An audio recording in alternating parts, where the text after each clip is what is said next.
दिलीप माने यांना दक्षिणमधून उमेदवारी मिळाली नाही तेव्हापासून माने हे नाराज असल्याच्या चर्चांना ऊत आला होता। ते आज पंतप्रधान नरेंद्र मोदी यांच्या जाहीर सभेत भाजपमध्ये प्रवेश करणार असल्याच्या चर्चा होत्या, पण असं काही घडलं नाही। या संदर्भात माने यांच्याशी राजनीती चॅनलनं बातचीत केली। बघा काय म्हणाले माने। हॅलो, बोला की साहेब नमस्कार। नमस्कार। साहेब कसे आहेत प्रकृती? हो, छान आहे। साहेब राजनीती न्यूज चॅनल मधून बोलालतो।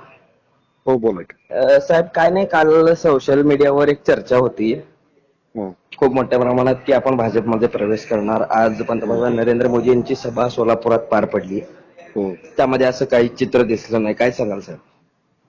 नाही नाही, हे अफवाच होत्या, लोकांनी उठवलेल्या होत्या। हा कोण उठवलं याची मला कल्पना नाहीये।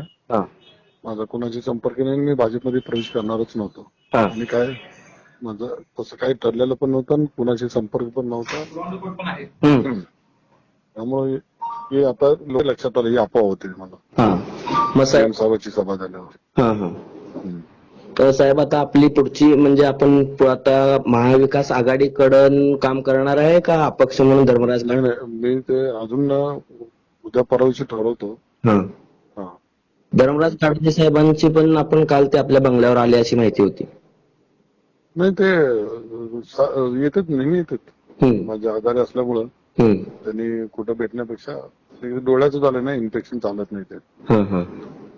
काही राजकीय चर्चा वगैरे साहेब काल? नाही, काल आले नव्हते। 2 दिवसामध्ये सकाळी येऊन गेले होते, दौऱ्याला चाललो, सांगा बघायला आलतो, तुमचं डोळ्याचं ऑपरेशन झालं, येऊन भेटून गेले। बाकी काय नाही। ठीक आहे साहेब।